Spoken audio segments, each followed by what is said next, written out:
You're watching the award-winning GHS-TV, a nationally recognized student television station.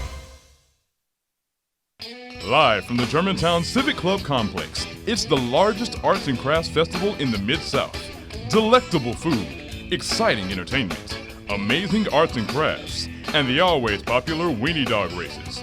See it all during GHS-TV's live coverage of the 48th Annual Germantown Festival. And now, here are your hosts, Jemiah Chase and Caitlin Poindexter. Hello, and welcome to GHS-TV's live coverage of the 48th Annual Germantown Festival. I'm Jemiah Chase. And I'm Caitlin Poindexter. We're here at the Germantown Civic Club Complex in the heart of Germantown, surrounded by more than 400 artisans and vendors. The Germantown Festival has a long history, starting simply on the side of Poplar Pike in 1971.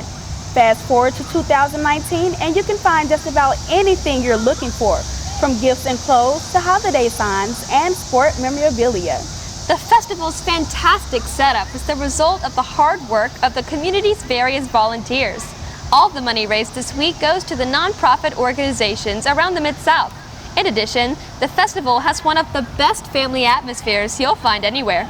Don't worry if you can't make it out this weekend, because today we'll feature more than a dozen guests from the community, all while giving you an all-access pass to different events and vendors on the festival grounds. So stay tuned. We have such an exciting show coming your way. But before we get to all that, our team of field reporters are spread out across the grounds to give you a better look inside the Germantown Festival and show you just how much fun you can have in one afternoon. The Germantown Festival brings out thousands of people each year. I'm Alexa Morris, and I'll be giving you an inside look on the faces of the festival. Here at the festival, organizations are raising money to make the city a better place. I am Maricus Lambert, and I'll show you how you can support local causes while enjoying some delicious foods. I'm Akila Suggs. With over 400 artisans here at the festival, I'm on the hunt to show you pieces that'll fit your home and your lifestyle. Fun, games, and weenie races. Those are just some of the things you think of when someone mentions the Germantown Festival. I'm Kadita Gassama, and I'm here to show you some of the options the whole family can enjoy. Thanks, guys. We look forward to seeing and hearing about everything you found. Our first guests today are regulars on our annual show. They play a key role in our community here in Germantown, keeping us safe. Rodney Bright is the Deputy Chief of Police for the Germantown Police Department, and Jody Dwyer is the Fire Marshal for the Germantown Fire Department. Marshal Dwyer and Chief Bright, thank you so much for being here today. Absolutely, glad to be here. Thank you. You both have been a part of the Germantown Festival for quite some time now. Can you talk about your responsibilities leading up to this event? Chief Bright, we'll start with you. Well, thank you very much, and you're right. We've been involved for a long time, and as you know, nothing of this magnitude can happen without planning and a lot of resources from the police departments. And we certainly work hand in hand with the fire department and the weather experts. And we've got an evacuation plan. If we have to vacate the grounds for weather or for some other reason, in a short period of time. And we maintain a presence on social media, and we have a lot of staff around the grounds strategically placed, and certainly we spread word that way as well. And speaking of safety, is there much crime here in the two-day event, Chief Bright? For this event? Yes, sir. No, well, we hope not. We work really, really hard to make sure that's not the case, and so far, we're very fortunate. It really is a testament to the people that show up and work for us and serve out here, but also it's a testament to our community.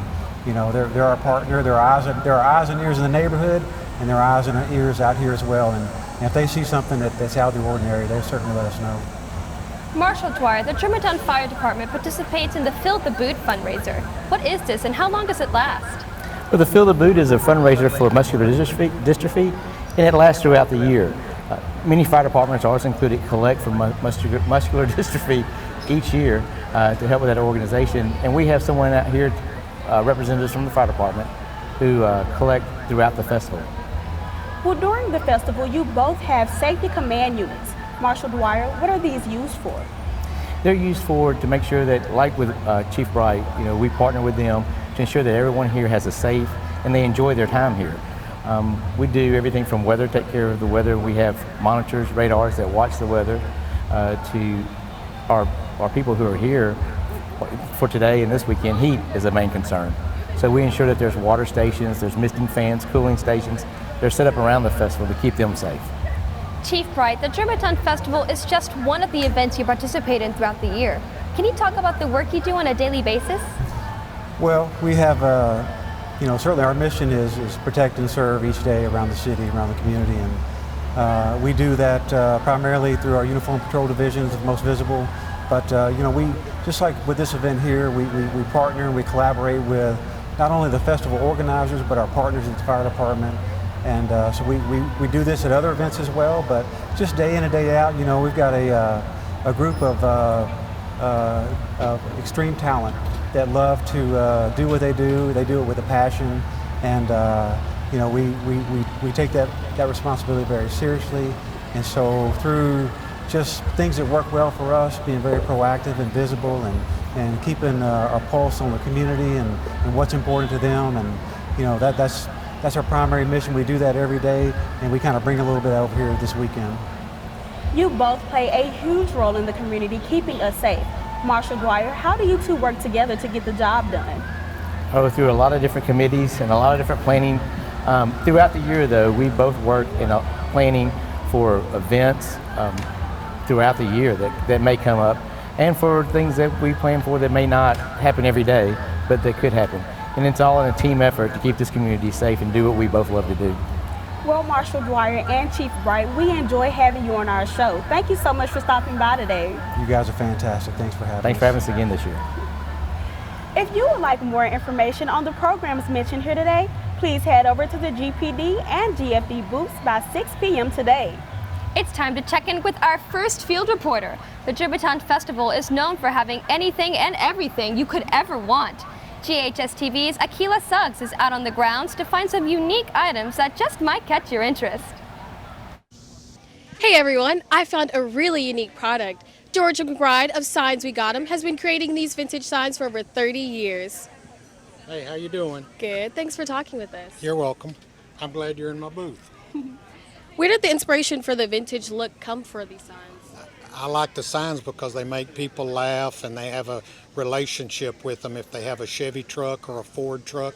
So usually folks like a certain sign or a college sign, and a lot of the signs make me laugh. How do you make them? Well, I order them from about 4 different companies, and some of the signs I go to Texas to get them. An individual down there makes them for me.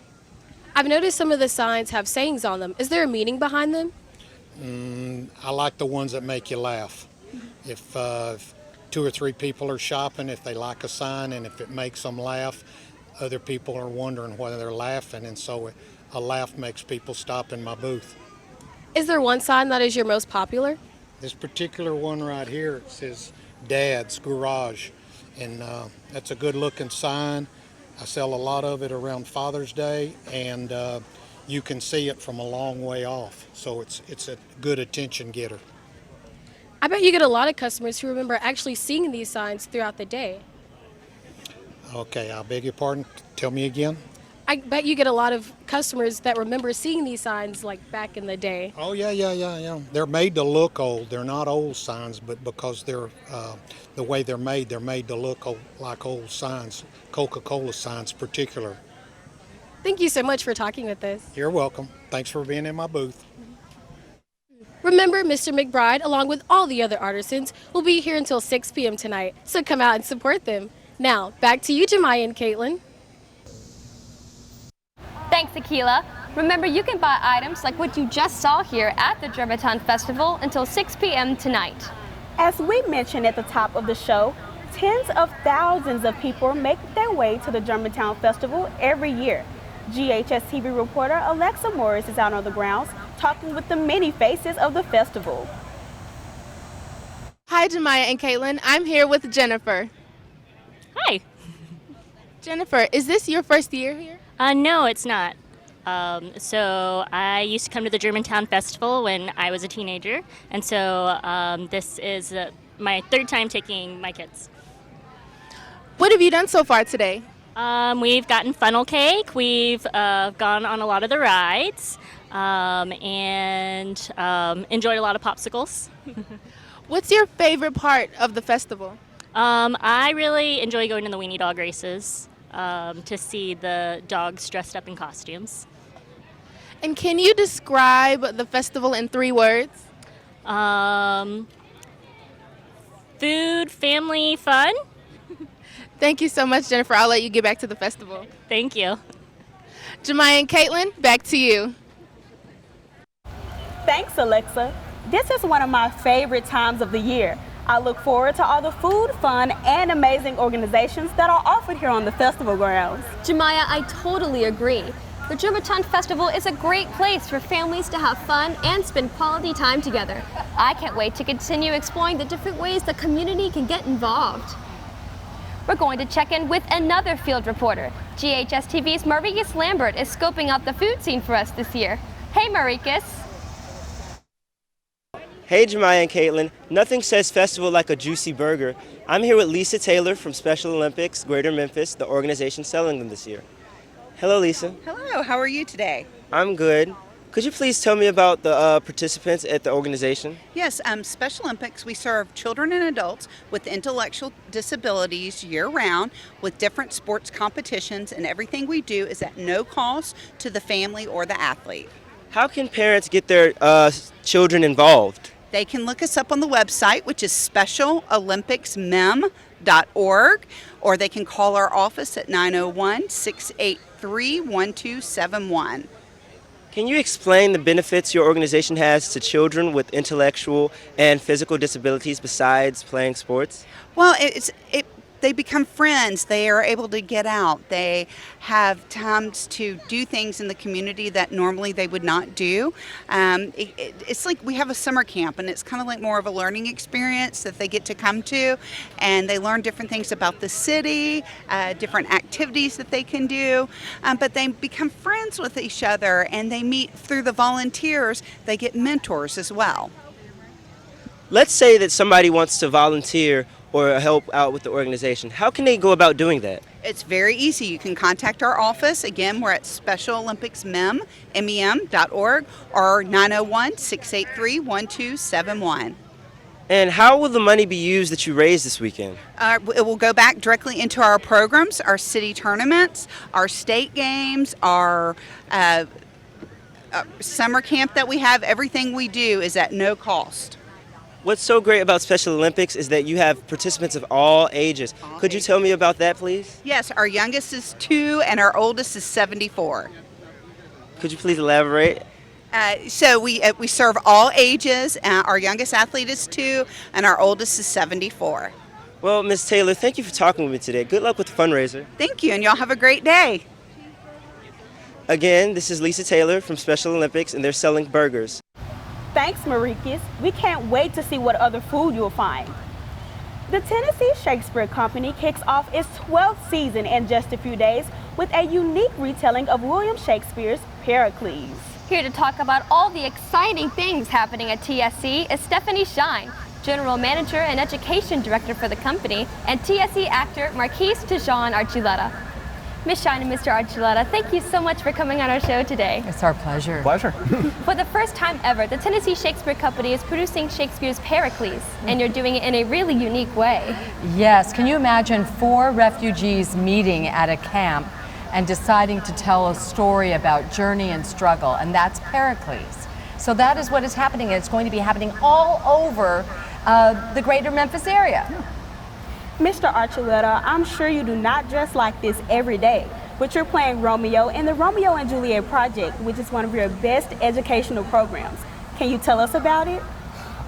We haven't started rehearsal just yet. We're actually starting the 16th.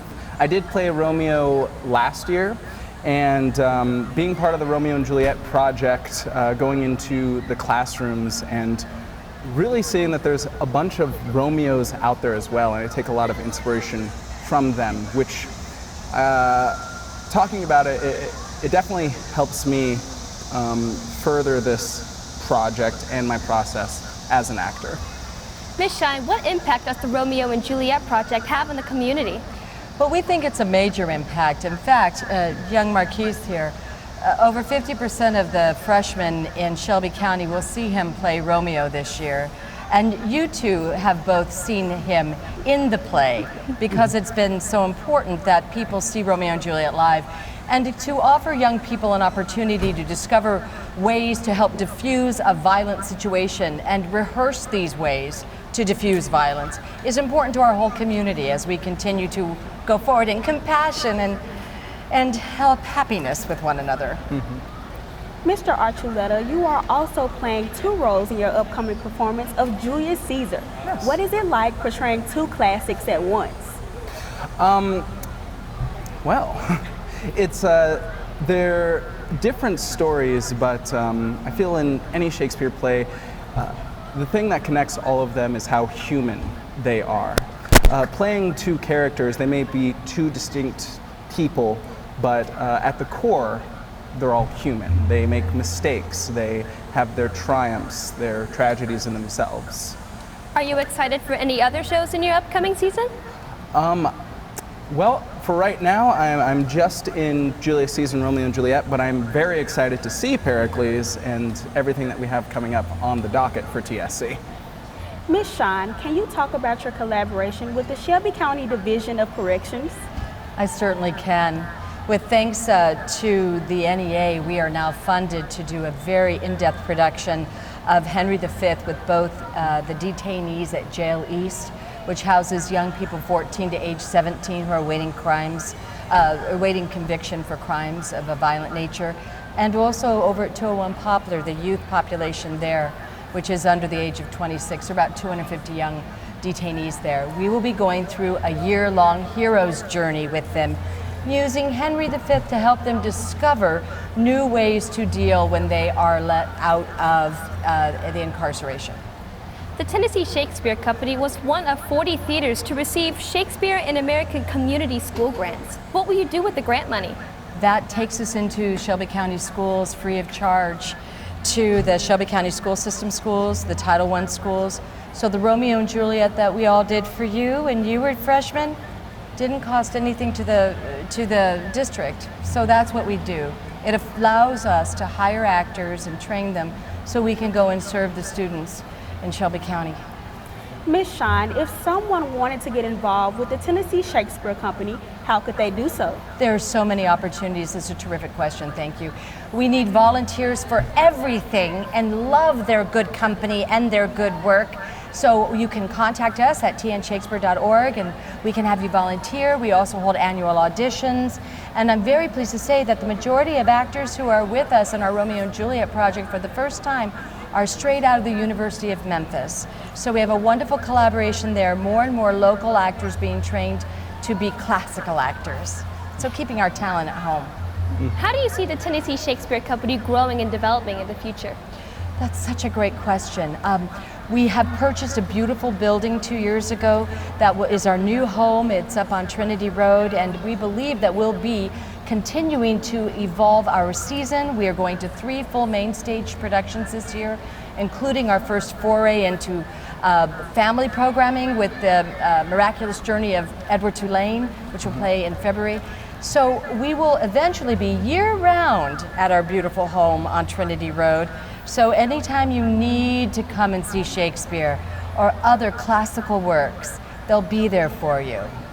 Well, Ms. Shawn and Mr. Archuleta, thank you so much for talking with us about TSC. Good luck with the new season. Thank you both so much. Yes. If you would like more information on Tennessee Shakespeare's upcoming shows, visit tnshakespeare.org. From Germantown to the country of Georgia, this summer, GHS-TV students participated in a unique experience. We partnered with Georgia's College of Media and TV Arts to produce a show discussing each other's school, city, and culture. GHS-TV reporter Taylor Smith has more. 25 years ago, GHS-TV students made their first international connection on these festival grounds. From your colleagues, friends, and soulmates. In 1995, a group of students from Moscow International Film School were traveling across the U.S. when they made a fateful stop in Memphis to go to the Germantown Festival. I'm here with 3 performers you might have seen earlier. They are dancers from Russia. There, they discovered GHS-TV and its students. This meeting sparked the idea of creating an exchange program between Germantown High School Television and the well-known Russian Film School. Welcome to Moscow, Memphis. In those 10 years, GHS-TV established connections with a number of schools around the world, including Germany and the country of Georgia. In the middle of the 90s, our college became the first media and TV college in Georgia to be engaged in such a unique project of that time. 1996 marks the year GHS-TV filmed a TV show called An Ocean Apart, A World Together. It was an hour-long show that highlighted the students' experiences with one another's culture. And here to help me take you through a look of our experiences together is one of our Georgian guests, Timuna Savadashvili. The main concept of this show was that even beyond the ocean, we are all the same.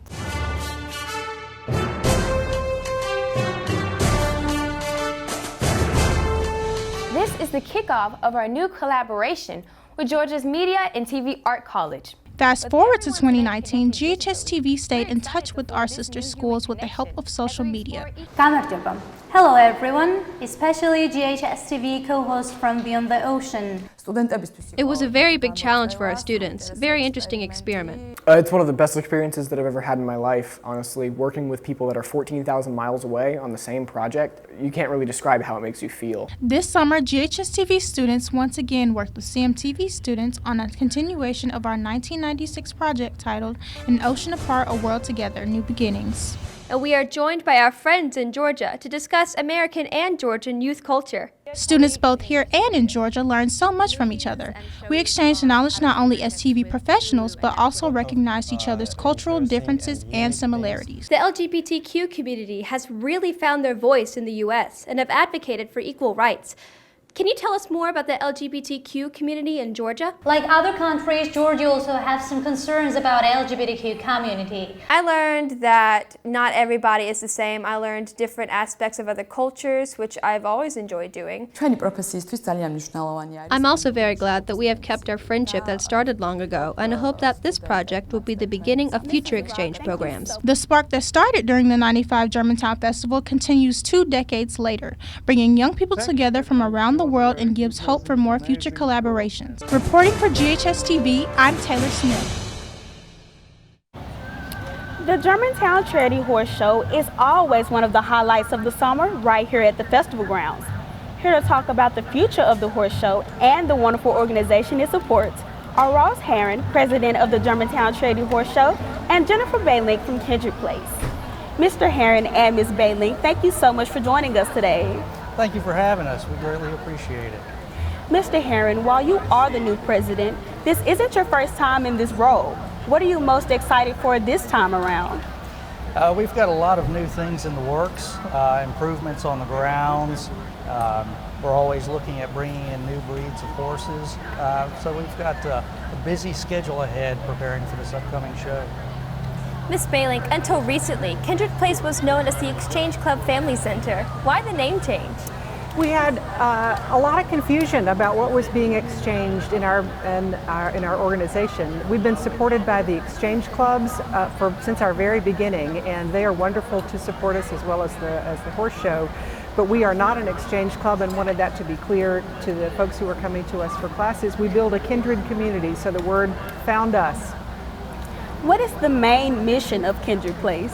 Kindred Place helps families build healthy, peaceful relationships within their families, helps them solve problems and conflicts without hitting each other. Kindred Place has been the main charity for the Germantown Charity Horse Show for over 20 years. Mr. Herron, how does the GCHS support this organization? In a number of ways. Primarily, they're the primary charity that we give to. This past year, we donated $30,000 to Kindred Place. We also give to a couple of other charities here in town. We actually just gave $2,000 to the flood victims for the flooding that took place a few months ago. We give $1,500 scholarship to the Germantown High School Arts Department. Ms. Bailey, can you talk about some of the programs that are supported through the horse show? Yes, we have a number of classes and counseling programs for families, adults, and children. We have a parenting class, we have a group therapy for children who have witnessed violence, who are recovering from that. We have a class for teens and their families that we call Comprehensive Anger Management. It's really a life skills and conflict resolution class for a whole family. How has Kindred Place impacted the community? Kindred Place has helped more than 2,000 families just in the last 10 years in their relationships across the board. So it helps kids do better in school, it helps parents do better at work, and it helps everybody find peace at home.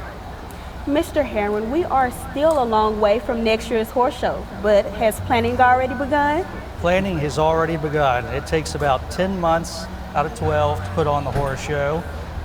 We have about 34 chairmen that head up committees, and we're looking to increase that. Actually have a meeting this coming Thursday to get our committee chairs assigned and get the ball rolling.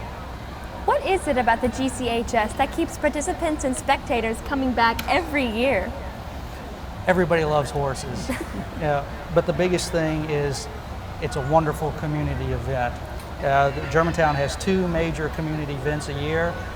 Right now, the Germantown Festival, and the other being the Germantown Charity Horse Show. Well, each year, a young lady is crowned Queen of GCHS. Mr. Heron, can you walk us through their process?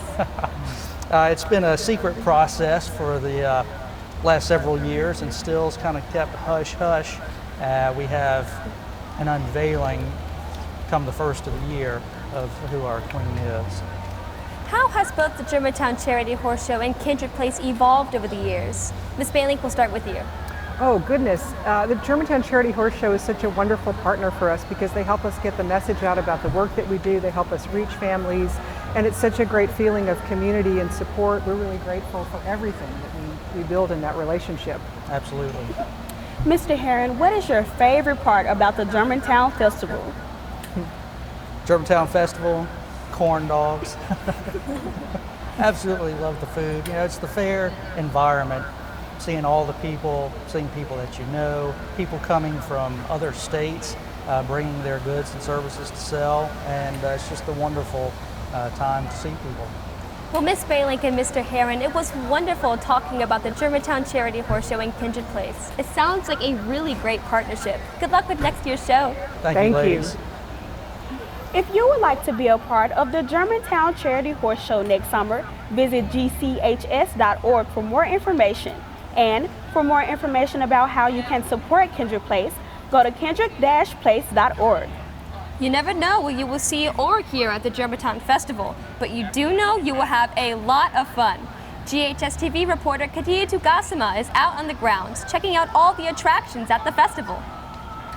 I've made my way over to PPP Gameland, and I'm here with Shelby Talley, who runs face painting. Hi, Shelby Talley. Thank you so much for being here with us today. Thank you. Could you tell us what you're doing here? Yes, so what I'm doing here is I am helping out with the face painting booth. Could you tell us the preparation for this weekend? Well, what we did was throughout the week, we prepared our material for today. So we were making sure we had enough paint and make sure we had enough brushes. And then yesterday, we came out here to set up. Why did you want to volunteer for face painting? I wanted to volunteer for face painting because I love it when the kids are excited about what they get on their face, and I love to see kids happy. What is your favorite part about this? Well, my favorite part is seeing the kids happy and just seeing how excited they are when they get their face painted and how much they like it. Well, thank you so much, Shelby, for talking with us. Thank you. Let's move on to balloon animals. Moving on to our balloon animals chairman, we have Jelana Moody, who is in charge of it. Hi, Jelana. Thank you so much for talking with us. Hi, thanks for letting me talk with y'all. What all can you do at Gameland? Well, we have balloon animals, there's face painting, you can do fish toss where you can throw it in a bowl and get a fish, and then there's also chairmanship where they help run everything really smoothly. How long have you been doing balloon animals?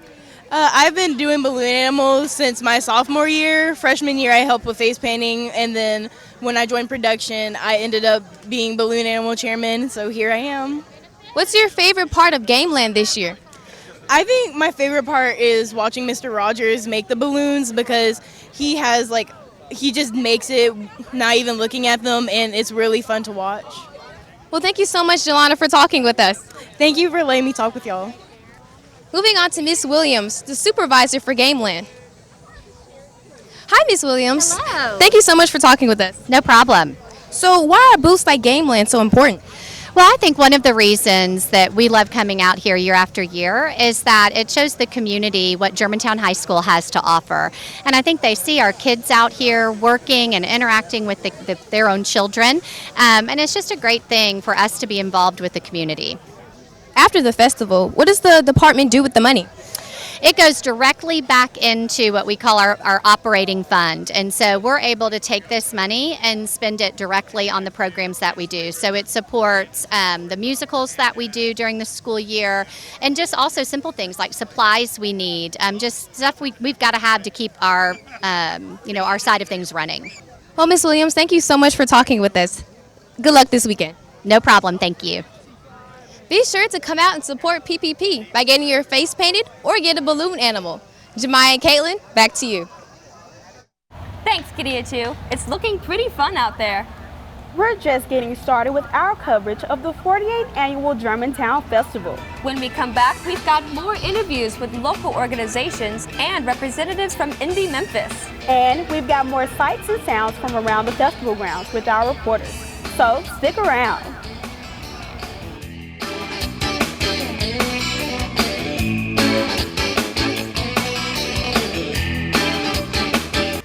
GHS-TV started in 1982, and it was just a couple of cameras, a couple of on-air personality, and it's really grown into what you see today. It's a multi-million-dollar studio with top-of-the-line technology. Being able to operate, all of the machinery in the control room, being able to use all of our software and hardware that we have around the studio is a great skill because this is top-of-the-line equipment. I feel like this class has brightened my horizon. It's something that I never thought I would be doing, especially as a student. GHS-TV is probably one of the most hands-on experiences a student will ever get in their lifetime. Welcome back to Crosstalk. Nothing really has just the vibe that we have here. Especially after you finish, you get a real rush of, wow, I just did that. By the time a student graduates from Germantown High School, they will know pretty much every position there is, from producing to directing to on-air work. You learn time management, you learn organization, you learn how to work with people, how to better communicate with people. We put a lot on them, and they have to be able to have the responsibility and the knowledge to get everything that we ask them. I had very little experience, so in the past 3 years, the skills that I've learned have absolutely exponentially grown. The class has actually helped me figure out that I want to go to college for journalism. When a student graduates, they are the best possible version of themselves that they can be. Thanks for tuning in. We'll see you tomorrow. For more information about the Kappa program, visit ghskappa.com or call 755-7775. You're watching the award-winning GHS-TV, a nationally recognized student television station.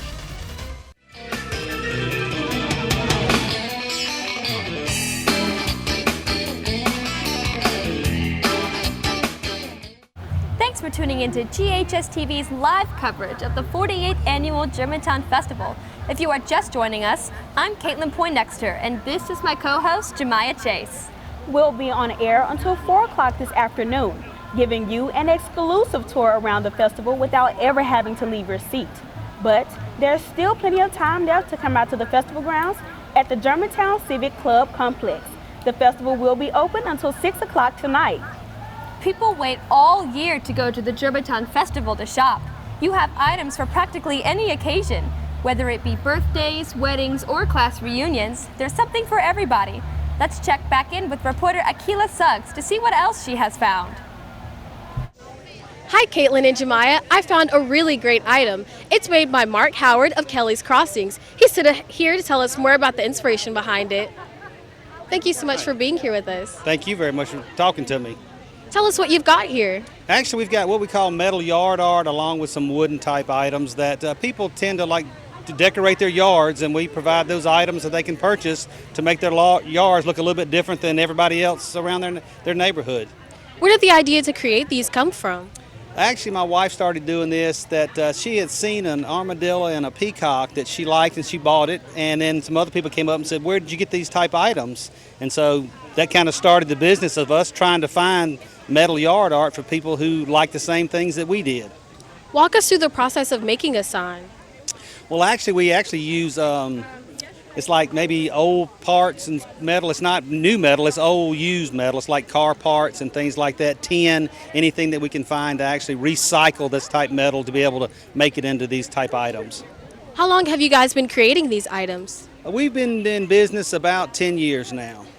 And how long have you guys been coming to the festival? This festival I think this is our 7th year that we've been here, and this is honestly the best festival of the year for us every year. So we enjoy coming here.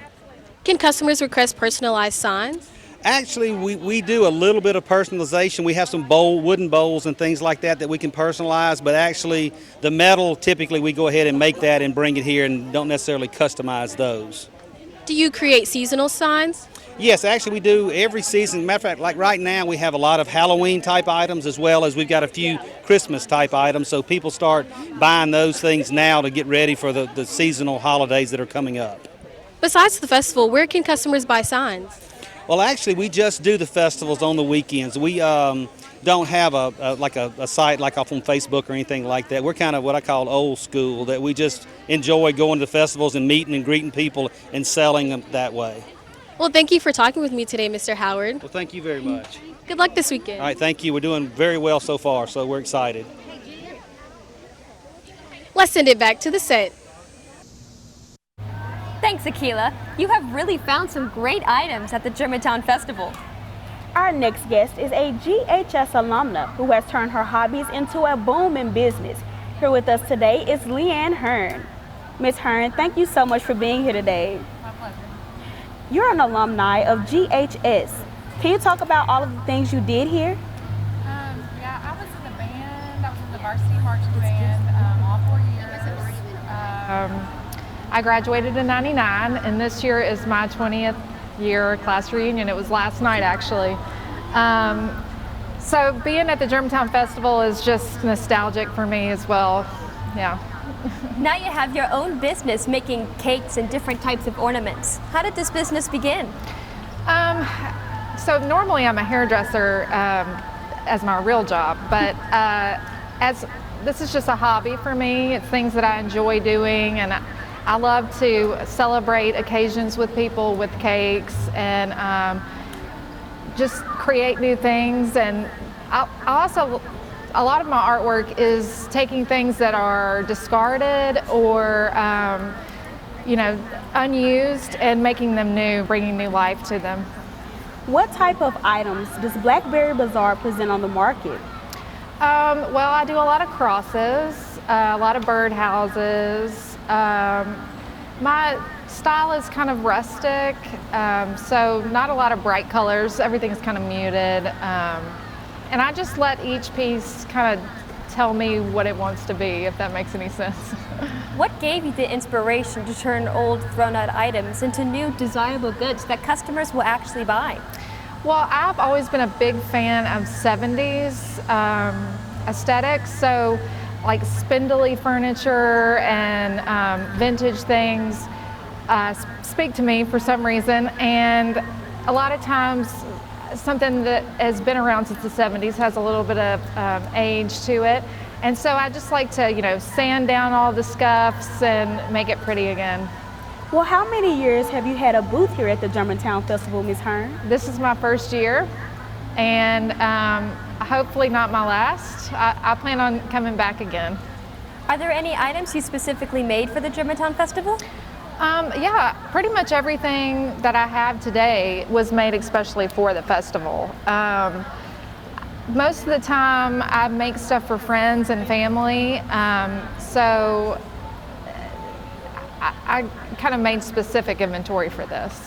What impact does the Germantown Festival have on your company, Blackberry Bazaar?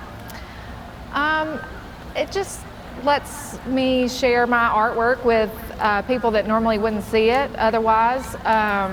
It's been really fun running into a lot of high school schoolmates and my neighbors and stuff come by and they see stuff and they bring their friends. So it's just a good way to get the word out, I guess. Yeah. Do you have any ideas that will help your business grow and potentially expand? You know, I'm kind of happy with where it is right now. You know, I'm a mom of 2 and I'm a hairstylist and I teach at the Germantown Athletic Club. So I have my hands full and this is just something I want to kind of remain more of a hobby and a fun thing for me. Yeah. Well, how does it feel to be able to give back to the community in such a unique way that you do? I love Germantown. I've lived here my whole life. Anything Memphis or Germantown, you're going to find me there supporting it 100%. What part of the Germantown Festival do you love the most? I just like running into old friends and meeting new friends, and I love seeing all the dogs. I'm a big fan of corgis, and there's been a lot of corgis around, so and I like the dachshunds. The weenie race is fun, so there's a lot of good things that happen at the festival every year that I look forward to. Ms. Hearn, thank you for coming on to the show today. This was a great conversation. Thank you. If you want to check out any of the items we talked about, visit Blackberry Bazaar on Instagram. It's time to meet some more faces of the festival. Reporter Alexa Morris is with them now. Hey, Jemiah and Caitlin. I'd like to introduce to you Mr. Norville. Hey, how you doing? How many years have you been coming to the festival, Mr. Norville? Oh, I don't know. I can't count. We've been going off and on for you since I was a young kid. You know, as long as it's been here. And what keeps you coming back to the festival each year? It's the fun of all the different booths and the crafts and art and the fellowship with people you meet, you know about, and we end up meeting one another and, you know, have a great time together. So it's fun.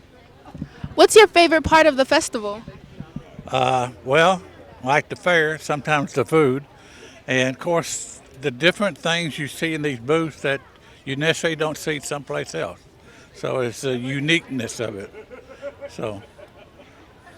Thank you so much, and I'll let you get back to the festival. All right. Thank you very much. Jemiah and Caitlin, I'm throwing it back to you. Thanks, Alexa. We'll check back in with you shortly. You can't go to the Germantown Festival without getting some delicious festival food. Most of the food sold at the festival goes towards really great causes and organizations. Reporter Marikis Lambert is with one of those organizations. Hey, Marikis. Hey, everyone. I've made my way over to Mem Pop's truck, where you can get a popsicle to support a great cause. Ms Salem from Madonna's Learning Center is here to talk with us about what they do there. Hello, Ms. Salem. Hi, how are you? So could you please explain to me what Madonna Learning Center is? Absolutely. Madonna is a school and adult training center for individuals with intellectual disabilities. We have about 82 students and trainees ranging in age from 4 to over 30. How many years have you been partnered with Mem Pops to raise money? It has been approximately 4 to 5 years. Very early on when Mem Pops started, they reached out to us with some funding from a fundraiser they had done, and we have been community partners with them ever since. And not only do they provide funding through things like the Germantown Festival, but also provide an opportunity for our adult trainees to work at the Mem Pops location and get some work experience so they can build their resume. What resources do you provide families with students with special needs? We have a full range of resources. Not only do we provide for their educational needs, but we have in-house occupational therapy, speech therapy, adapted physical education, all kinds of adapted services for the students, but we also provide a family-like environment for families to get more support than they normally would in a school environment because we're smaller in a more intimate setting, so it's really much more family-like. And then we also provide for the students, when it comes to their adulthood, we provide more training for them to be more independent and more a part of their community. How do you prepare students for adult life at Madonna Learning Center? Well, we actually start by giving them independent living skills and pre-vocational skills, and then we go into what we call work-based learning, which is where they go into the community to locations like Mem Pops and get work experience. Well, Ms. Salem, thank you for talking with me. It's my pleasure.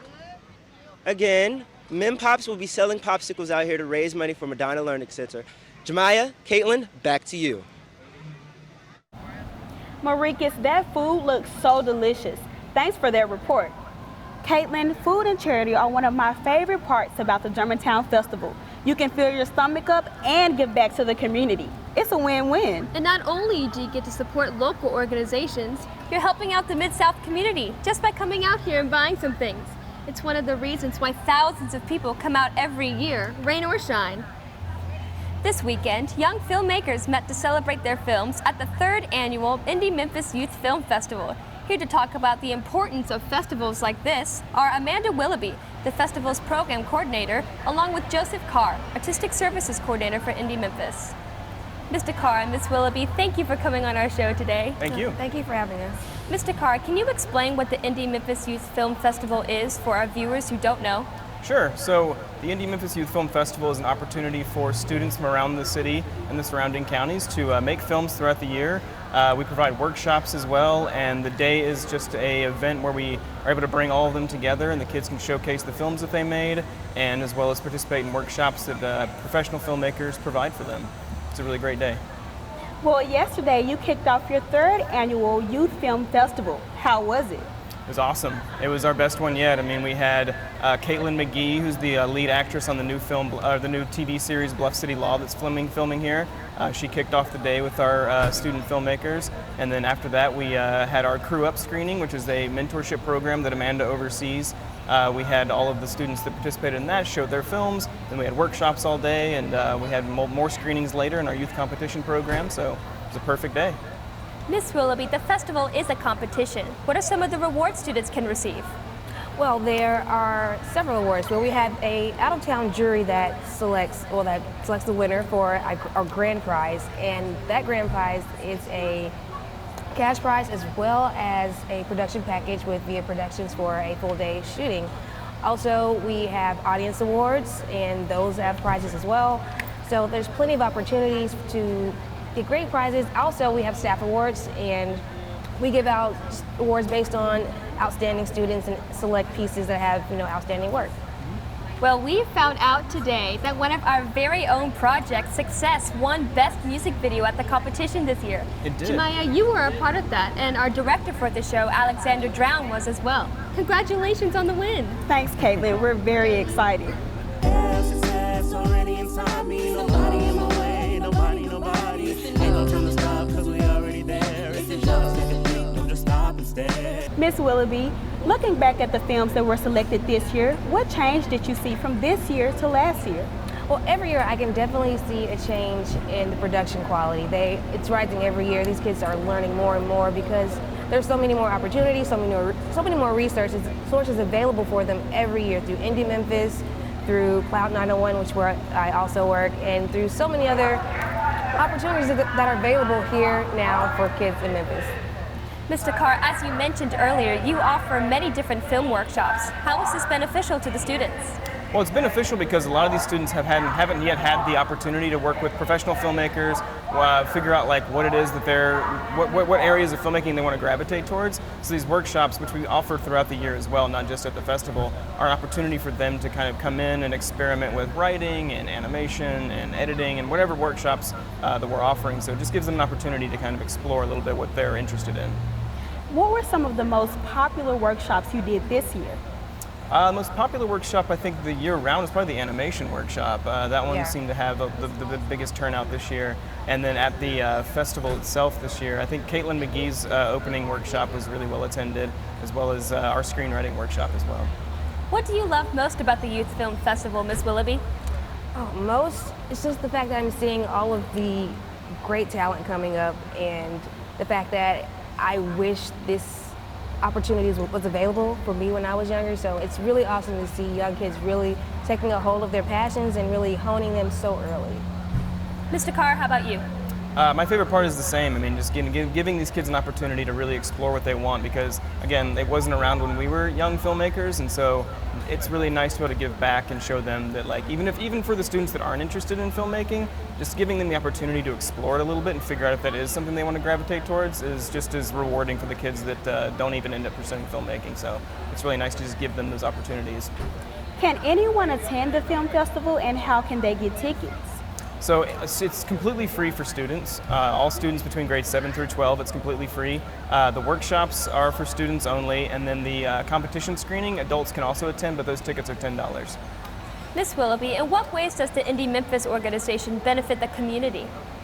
Well, Indie Memphis is a hub for basically bringing together a community of filmmakers. Everyone in the city that is working in this field, we kind of know each other because of Indie Memphis.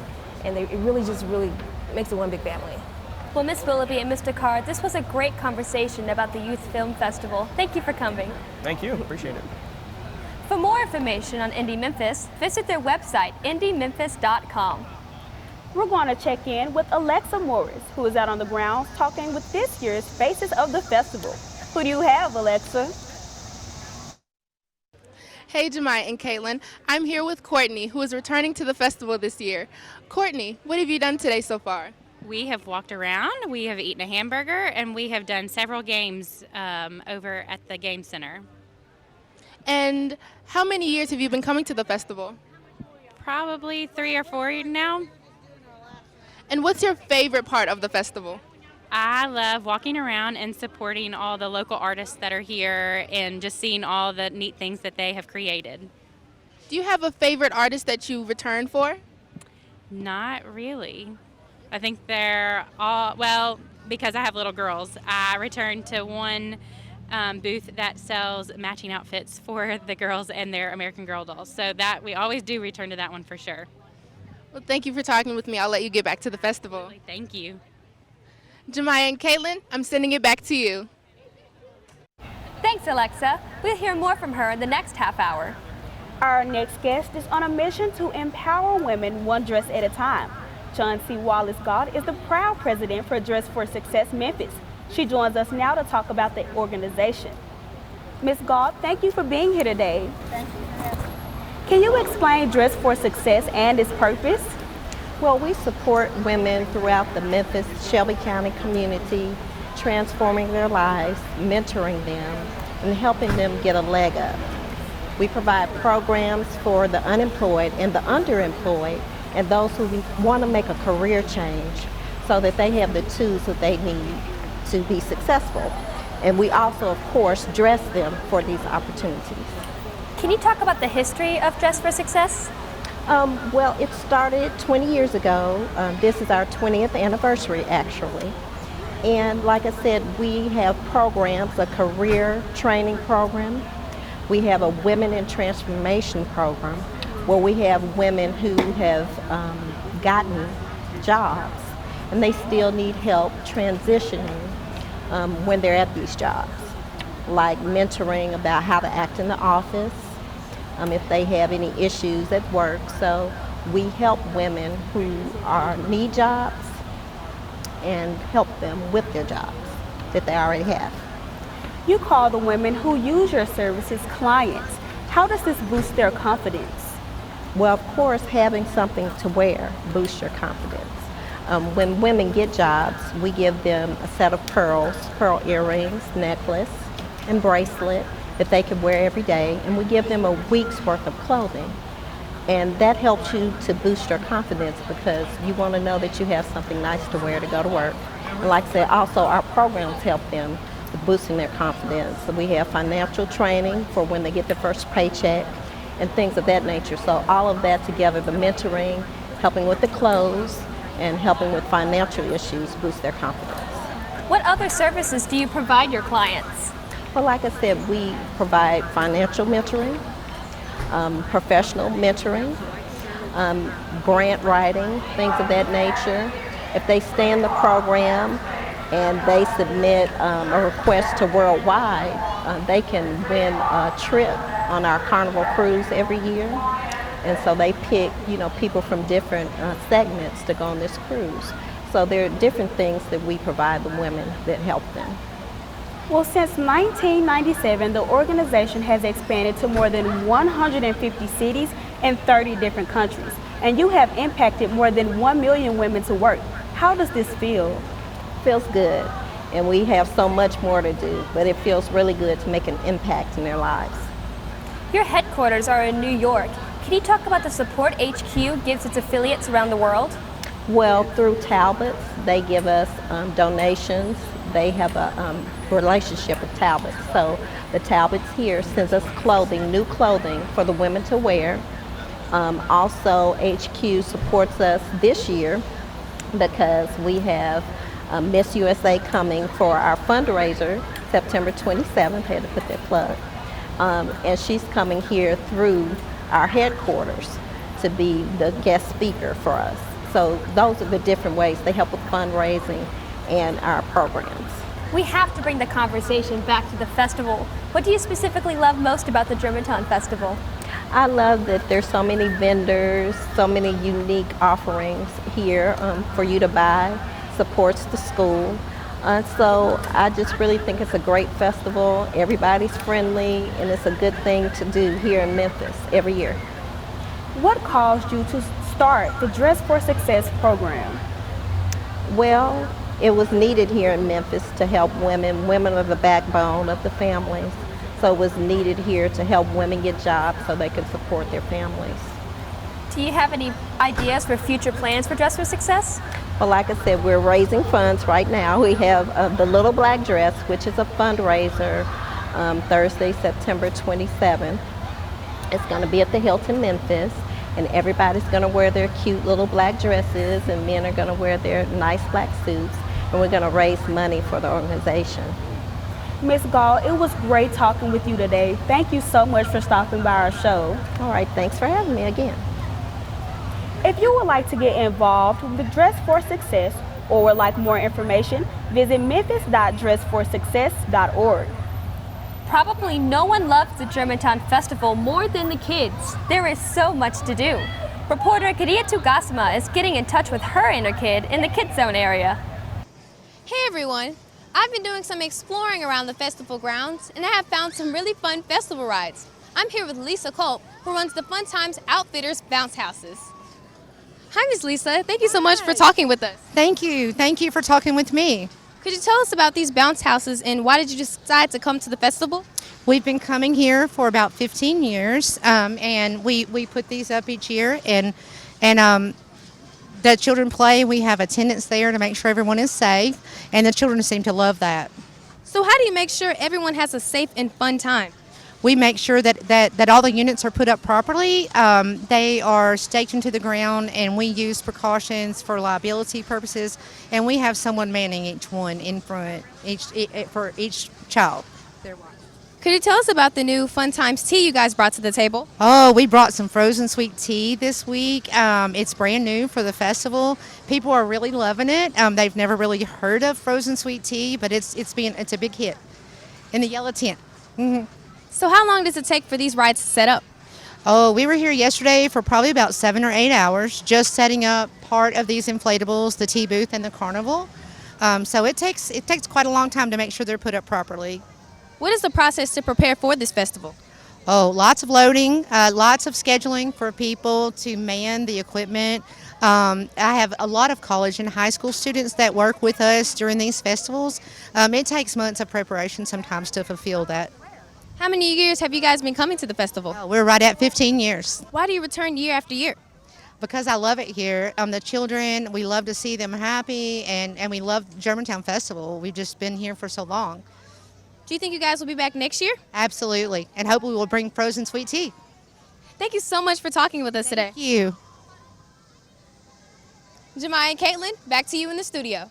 Thanks, Kindred. We'll see you in the next half hour. Stick around. Coming up, we'll be joined by leaders from GHS and Shelby County Schools. And we've got more field reports coming your way. Don't forget, you can watch us live streaming on GHS-TV.org. You're watching GHS-TV's live coverage of the 48th Annual Germantown Festival.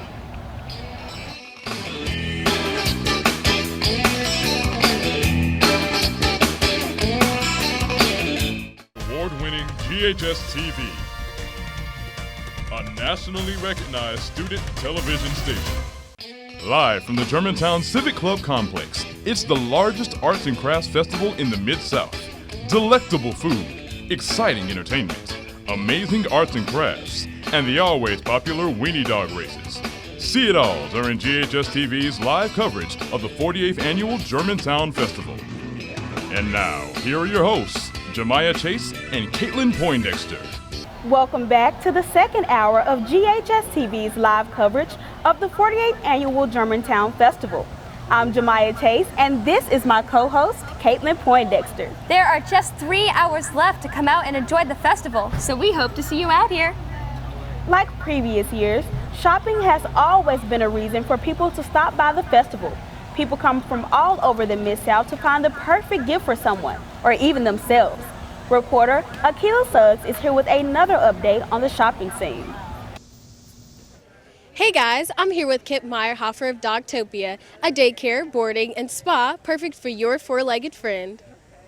Thank you for talking with us, Mr. Meyerhofer. Absolutely, it's good to be here with you. Tell us more about what Dogtopia does. We do dog daycare, boarding, and spa, so people who have to go to work, they leave their dogs with us. People who have to go on trips leave their dogs with us. And we make sure their dogs are having a fun time, they're socializing, they're playing. Our specialty is having the dogs out and playing, so for 10 hours every day.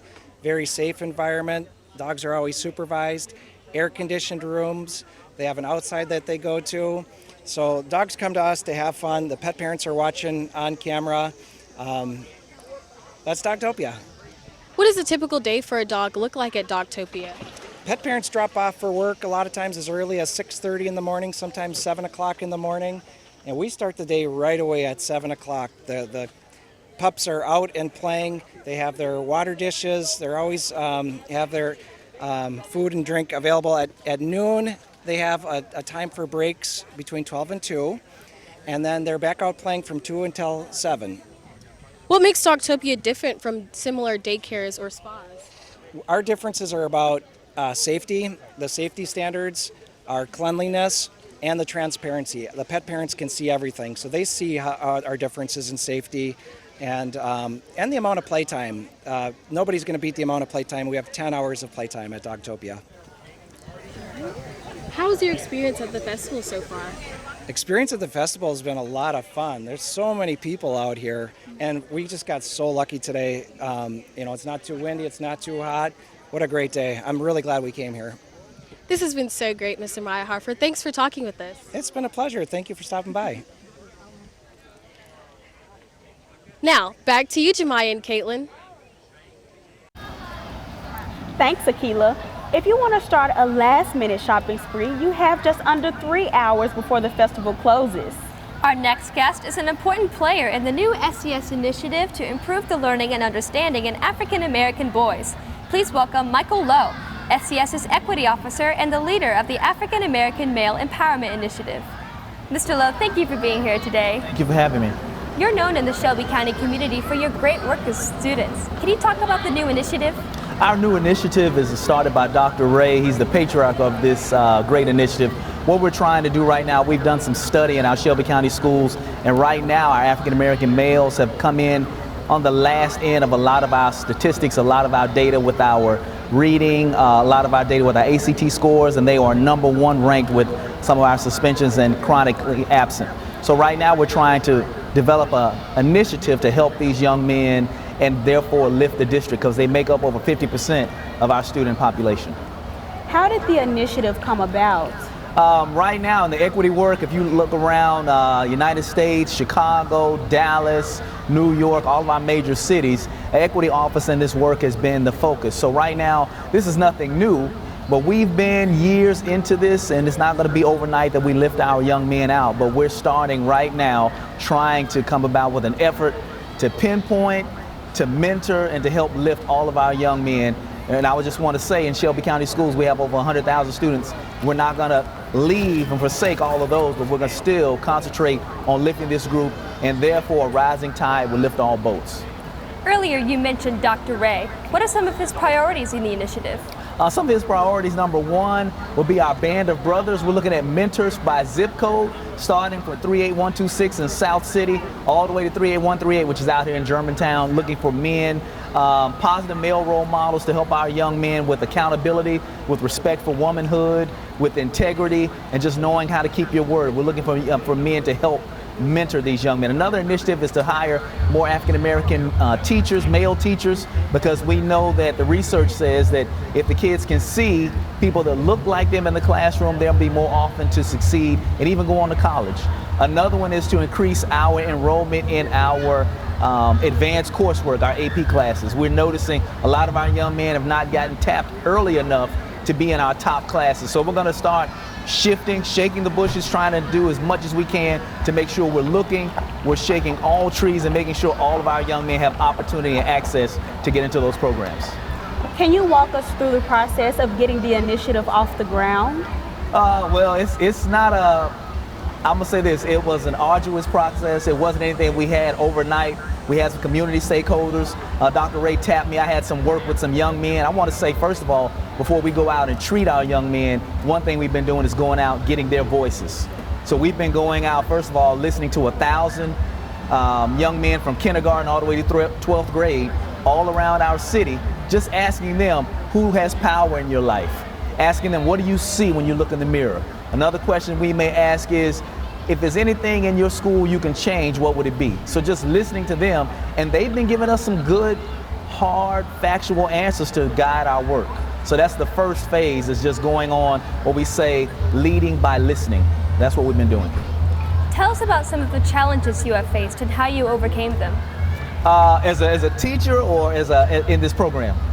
Both. Okay, well, as a teacher, as an educator, I know working with young men, last year we started a program trying to get them into education. But you have to stay on our young men, you have to keep them motivated. Biggest challenge is staying with them, and I like to go with the mantra of not being a role model, but a soul model. And what I mean by that is having someone that's not just gonna come in your life and leave. They need somebody that's gonna stick with them, that's gonna be there, that's gonna hold them accountable, not only in elementary and middle and high, but all the way through college. So that's some of the biggest obstacles, trying to screen for attitude and not necessarily looking at an ACT score or a number, but looking at the young men's attitude and seeing who we can match as a mentor to help them. Mr. Lowe, are there certain schools or areas that are targeted for the initiative? Well, as I said before, some of our top zip codes in Shelby County, 38126, that's the most impoverished zip code in the state of Tennessee. It's the 5th impoverished zip code in the United States. So we're starting there first. We're also going out 38107, and look, that's in our Fraser community and also in our Whitehaven community. But we're starting there because those are some of our most distressed areas as far as population-wise and neighborhood-wise. So we're starting there, and we should get a lift throughout. Well, Mr. Lowe, thank you so much for coming on our show today. Thank you. I appreciate it. Thank you. If you would like more information about everything that goes on with the school system, visit sesk12.org. We're now going to check back with reporter Alexa Morris, who is meeting all of the faces of the festival. Hey, Alexa. Hey, Jemiah and Caitlin. I would like to introduce to you Grace, Ryan, and Camille. Girls, is this your first time at the festival? Yes, it's mine. No, I've been here before. And it seems like you guys have bought some really interesting things. What have you guys bought today? I bought a headband and some shoes. I bought scrunchies and an ornament. I got a t-shirt, a headband, and some lip balm.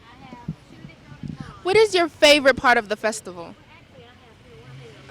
Walking around and looking at what everybody has to sell. Same. Yeah, looking at all the shops and what the people have made. It's cool. If you could, in 3 words, how would you describe the festival? Big, creative, and fun. Fun, has a lot of things, and I don't know. Big, artsy, and hot. Thank you, girls, for talking with me. I'll let you get back to the festival. Thank you. Bye. Jemiah and Caitlin, I'm sending it back to you. Thanks, Alexa. We'll check back with you later for another update. Jemiah, as day 2 of the festival starts to wrap up, what has been your favorite thing? My favorite part so far is seeing the joy on everyone's faces as they explore what all the festival has to offer. What about you, Caitlin? I've enjoyed seeing all the different artisans show off their passions through all various forms of art. Akila has been doing a great job showcasing these artists, and I can't wait to see what else she finds. It's time to check in with our reporter who's been exploring the mouth-watering food you can find at the Germantown Festival. Hey Maricus, what have you found now? Hey Jemiah and Caitlin. I'm back with Amy Dusterhouse from Lions Club, and this year they're selling Domino's Pizza to raise money. Hello, Amy. Hello. How is Lions Club involved in the community? The Lions Club in Germantown is involved in our community. We provide eye screenings and eyeglasses for those who can't afford it. We have several collection boxes around the community where you can donate your used eyeglasses, and we also offer hearing aids for people who can't afford them. Could you tell me about some of the organizations you support within Lions Club? Yes, we are a big supporter of Mid-South Lions, which provides surgeries for people, including cataract surgery. We also support other local Germantown charities, Madonna Learning Center, the Germantown Charity Horse Show. So we try to give back to other organizations in the community as well as support our Lions activities. Within the Lions Club, you have the Kids Sight Outreach Program. Could you tell me more about that, please? Yes, it's really important that we screen our children's eyes frequently. Their eyes change over time, and so we really like to go out to daycare centers, schools, church events to screen young children's eyes. We have a camera that all we have to do is point and look at. It takes about 15 seconds to screen a child's eyes. In what ways are you raising money for the children besides selling pizza? Starting in November each year, we do our annual pecan sale. That runs through January, and lots of local businesses, including many local banks, will have our pecans available to purchase. Ms. Dusterhouse, I really appreciate you talking with me. Thank you. It was a pleasure. Again, the Lions Club will be out here until 6 selling Domino's Pizza. Jemiah and Caitlin, back to you. That food looks so delicious, Maricus. We'll see you in our last half hour for another inside scoop on food here at the festival. Memphis is not only the home to amazing food and music, but the arts as well. And our next guests represent one of the most popular organizations in the area. Ned Canty is the General Director for Opera Memphis. Mr. Canty, thank you so much for being here today. Thanks for having me. This week, Opera Memphis is hosting an event called Opera and Race. Can you explain what this is? Sure. So, as with a lot of the arts in America, there is an intersection of the arts and race, issues with race. This symposium is a part of the McLeave Project, which has been an ongoing conversation that we have been trying to have with the city to figure out why is it that, even though we've been around since 1956, why is it that in a city as diverse as Memphis, our audience, our current audience, is relatively not diverse? In other words, the people in most of our shows do not look like our city.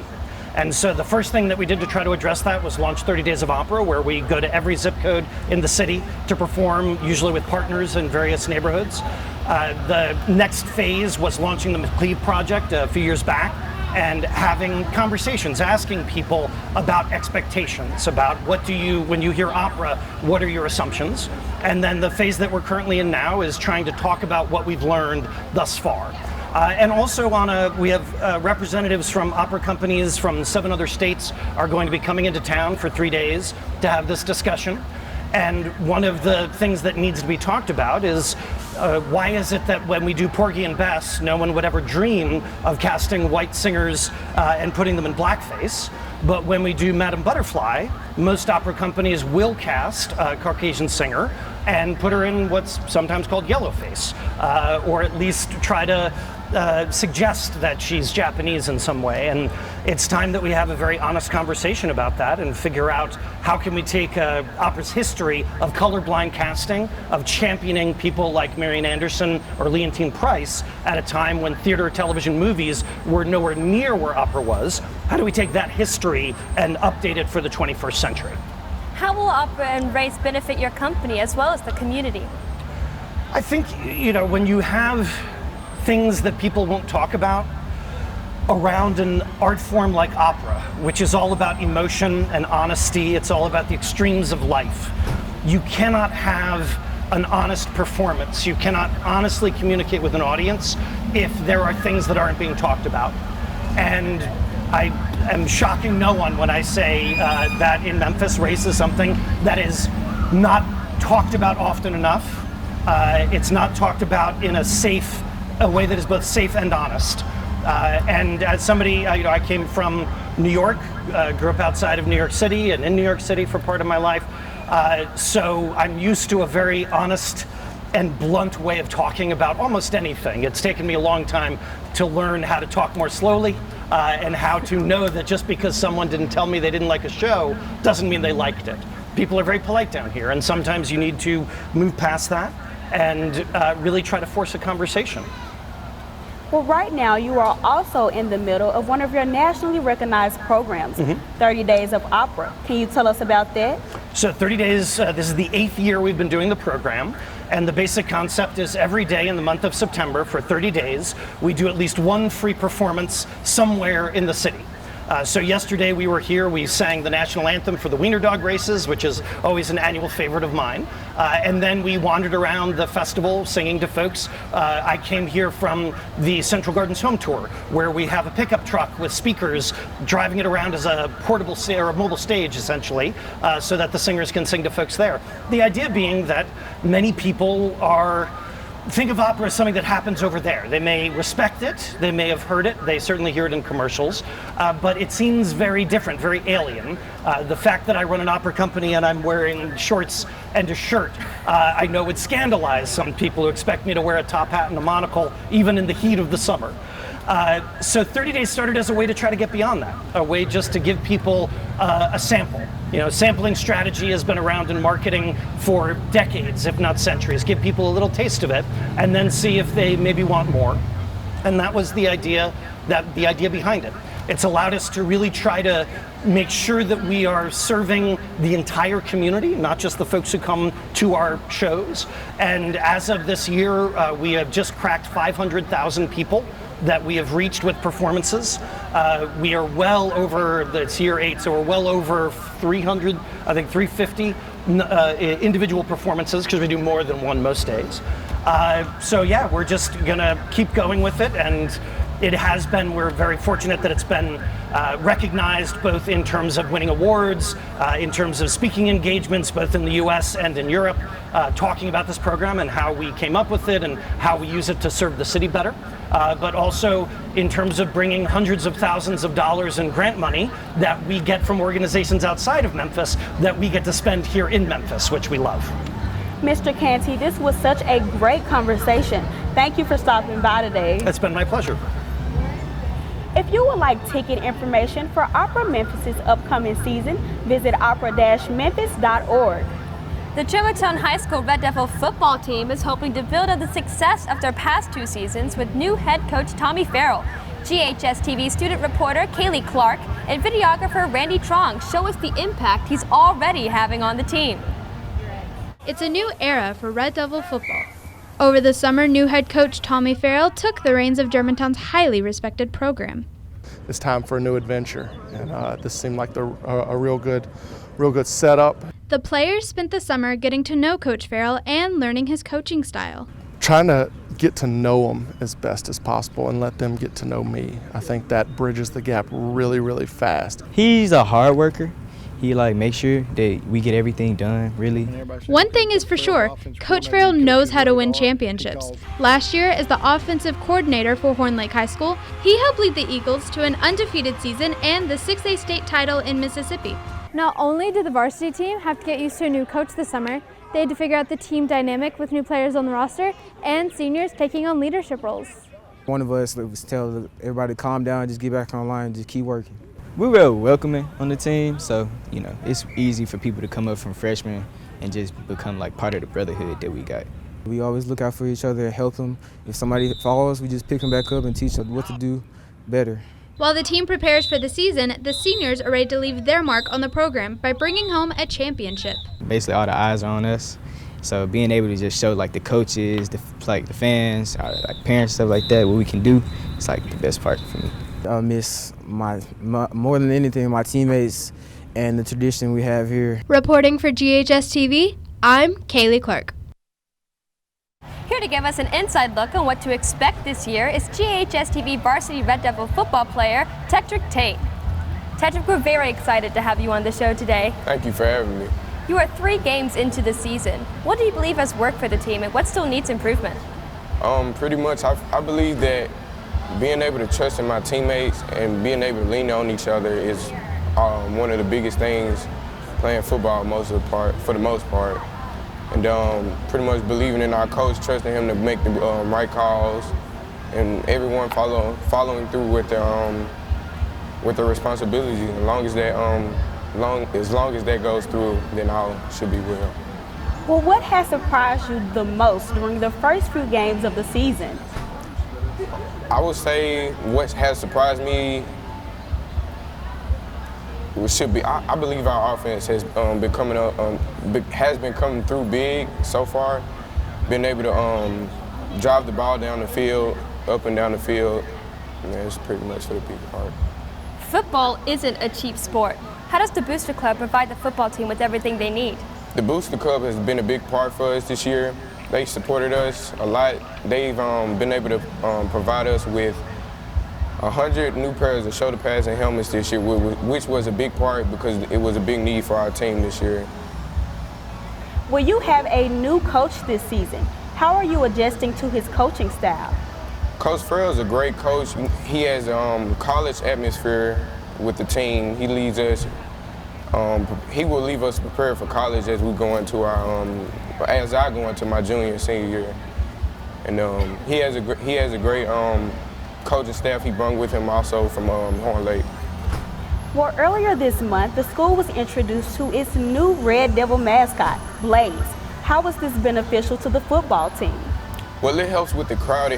It's able to get the crowd going throughout the game, to keep them high on energy, and also to keep the players excited throughout the game.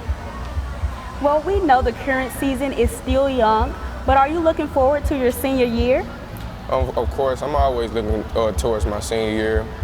I just want to finish this season off well, and then I'll be grinding all throughout the off season to be ready to go next year for a state championship. Tetrick, do you plan to still continue playing football in college? Yes, I do. I plan to get college paid for. That's my biggest goal, and to also go D1. That's of course another big goal for me. And as long as anything after that is also a blessing. So I'm always grateful. What is your favorite part about playing football? Just me being out on the field with my brothers, having fun, and we've been playing since 9th grade year. With some of the guys I've been playing since middle school. And it's just been a great bond being able to spend time with each other throughout the year, and I just feel that that's just a great way of keeping our team together. Well, Tetrick, this has been such a fun conversation. Thank you for coming on the show. Thank you for having me today. If you want to know when you can cheer on our Red Devils to victory, check out GoGHSRedDevils.com. The quest to be crowned Germantown's top Winnie is always a highlight of the festival. Reporter Kindred Place caught up with this year's winner after what I'm sure was an exciting race. Hey, Jemiah and Caitlin. I'm here with Homer, this year's Weenie Race winner, and his owner, Joe Prescott. Congratulations on the big win. What did you do to prepare for this race? Just a lot of running the ball in the yard and a lot of relaxation. How long have you been doing the Weenie races? We've been doing this about 8 years. Why did you want to be a part of the Weenie race? Well, we have a weenie dog, and we enjoy coming out here and seeing the other weenie dogs race. We enjoy the charities they give to, so that's why we come out here. How long have you been coming to Germantown Festival? About 8 years. Ever since the weenie dog races, we started racing Homer. What's your favorite thing about weenie races? Oh, watching the dogs race. Do you think you'll be back next year? We hope so, but I think we're going to retire Homer this year now that he won. Well, congratulations on the big win. Thank you so much for talking with us. Thank you very much. I appreciate it. Jemiah and Caitlin, back to you. Thanks, Kadir, too. We have to take a short break, but you're going to want to stick around. We'll have more from our field reporters who are out on the ground scoping out the best food, artisans, and kids' entertainment. Plus, the Germantown mayor and the duo who organized this whole weekend will join us on set. You don't want to miss this. You're watching GHS-TV.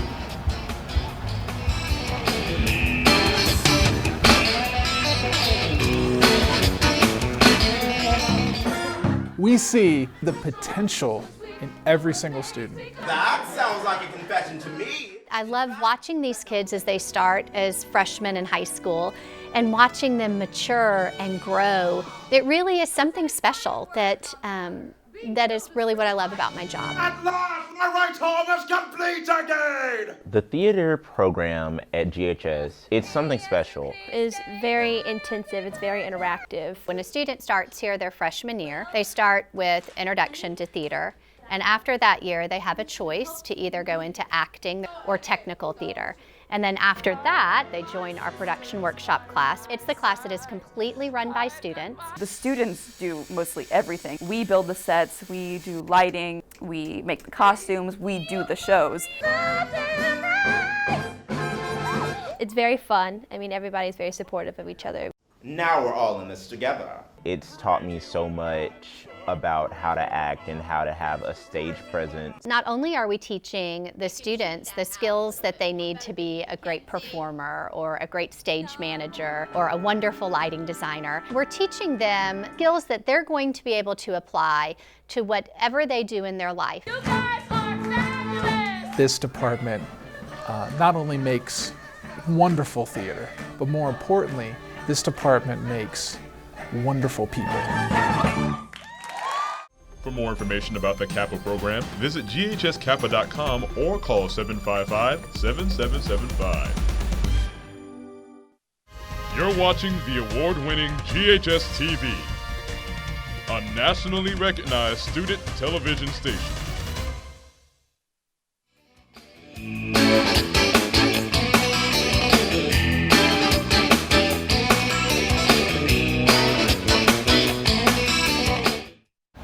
Welcome back to the last half hour of GHS-TV's live coverage of the 48th Annual Germantown Festival. While we just have 30 minutes left in our annual show, you still have 2.5 hours to come out here and shop. If you are just tuning in, I'm Jemiah Chase, and this is my co-host, Caitlin Poindexter. All afternoon, GHS-TV reporter Akilik Suggs has been showing us what artisans have to offer shoppers this year. Let's check in with her one last time. Jemiah, Caitlin, I think this product is one that you'll love. Gayla Abbott from Niquel's Custom Sugar Scrubs is here to tell us more about this phenomenal product. Thank you for being here with us. My pleasure. What is a sugar scrub? A sugar scrub is an all-natural, mine is an all-natural body exfoliant. It removes dead skin from your body so that new skin cells can form. What are the ingredients that go into the sugar scrub? Well, for my personal use, I would like to use almond oil, coconut oil. I use essential oils and vitamin E. Where did the inspiration for the scrubs come from? Well, I'm also a hairstylist, so I'm also a product junkie. But I started doing my husband's mani-pedis about 6 to 8 years ago, well actually 14 years ago. And I was purchasing products from the store and I didn't like them, they didn't do the trick. So I decided I would start formulating what I liked that felt good on my skin. How long have you been creating these scrubs? 6 years. 6 years. Is that the same time you've been coming to the festival? Exactly. Yep, that's correct. So how do you make each batch of scrubs? Well, I start with a wet mix and add it to my dry mix. And so that's kind of my secret of how to make it blend perfectly. But I use it right at home and I use a hand mixer, a cake mixer.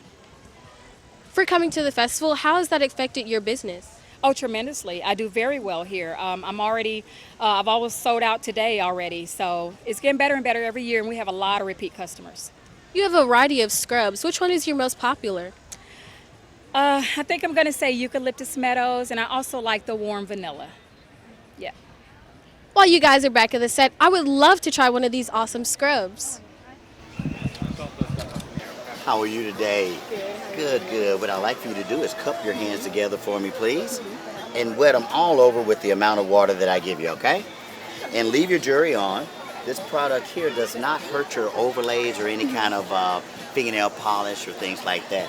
It is sugar-based, so it's not going to sting you if you have any cuts or abrasions as well, okay?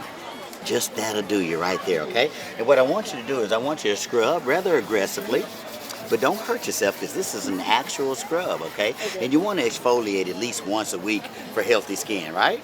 All right, I want you to get in between your hands there. I want you to get every cuticle for me too, if you don't mind. This process takes about 20 25 seconds at the most. That scrub looks so cool. I wish we could try it. Thanks, Akila, for giving us an inside look at all these great artisans. Shelby County Schools work hard to make sure every student has the resources they need to succeed. One of the people charged with leading the district is Shelby County Schools District 4 Representative Kevin Woods. He joins us now. Mr. Woods, thank you for being here today. Thanks for having me. I'm glad to be here. First of all, fantastic event out here today here at the Germantown Festival. Couldn't be happier to be here with you and sitting here participating in this interview process. Well, can you explain your position and all the work you do on a regular basis? So a number of things, and what may surprise a number of people as a school board member, it's a part-time job. We all have day jobs, we all have families, we all have kids in the system. So making the time to still be a strong advocate for parents, students, school leaders, and making sure that you can find a way to create a system that you want to be a part of, making sure the things that you want here at Germantown High School are meeting your needs and exceeding your expectations so you all can go off to college and careers. Shelby County Schools is currently undergoing a 10-year plan called Destination 2025 in order to improve public education. What do you hope this plan will accomplish? In essence, it's being able to provide a system that we know all kids can succeed. And if you believe in that, then you should have a plan as your North Star. That plan says that kids should be getting the things necessary to be successful and productive citizens.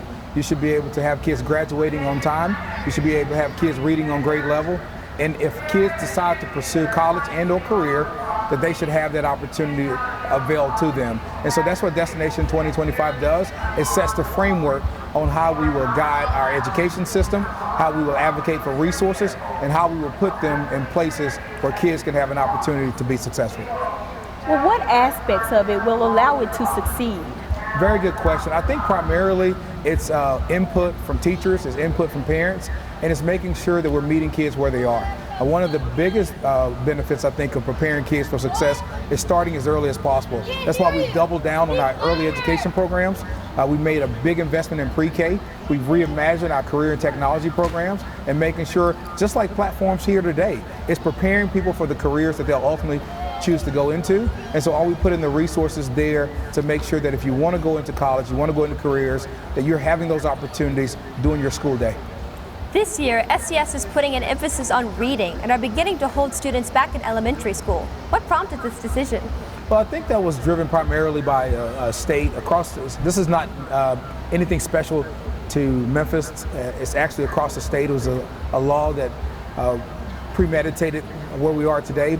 However, our academic teams had seen that looking at where kids are having the most challenges are at our early grades. If we could focus more there, then we could have a kid ultimately end up being more successful.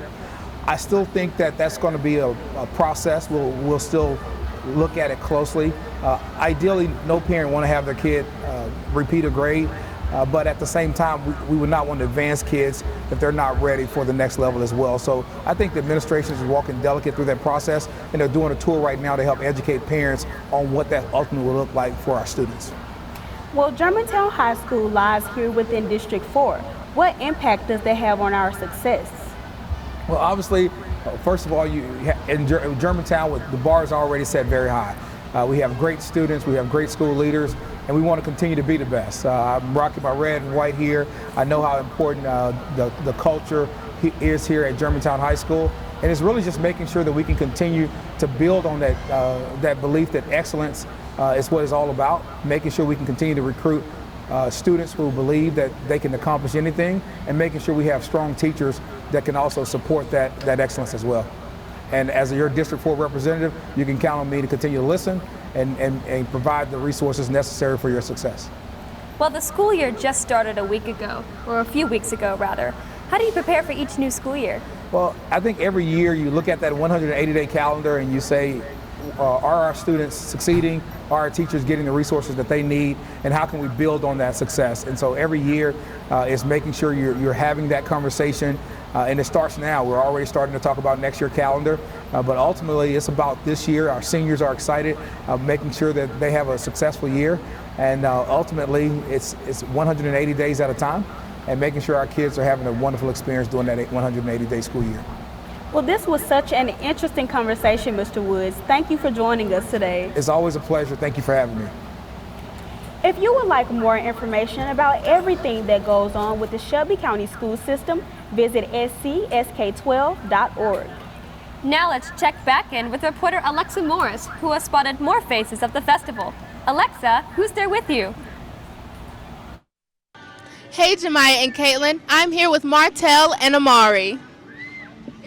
Is this your first year at the festival? This is my first year here. Yes, it is. What have you all done so far? Got on all the jumping trampolines, the slides and everything, the rides. Nice. She's had a great time here. A great time. Amari, do you like the festival? Yeah. And Amari, do you want to come back next year? Yeah. And so, what's your favorite part of the festival? My favorite part is the food, of course, and all the things. I mean, this full field of many rides you can ride, slides, trampolines, and everything. I like everything that they offer here for the kids and adults too. Upon the things that we can buy over there as well, the arts and crafts and everything. So that's why I like it. Yeah. Thank you for talking with me. All right. Nice speaking with you as well. I'll let you get back to the festival. All right. Jemiah and Caitlin, I'm sending it back to you. Thanks, Alexa. We'll catch back up with you later for a final look at Faces of the Festival. It's time to get one final look at some of the delicious food you can eat, all while supporting a good cause. Marikis, what you got for us? Jemiah, Caitlin, this year the foundations class at Germantown United Methodist has partnered with Cousins Maine Lobster to raise money. I'm here with Dr. Ted Horrell from the class to talk about their mission. Hello, Dr. Horrell. Hey, good afternoon. How long have you been a part of the foundations class? I've been part of the class for 12 or 13 years now, actually. What has that been like?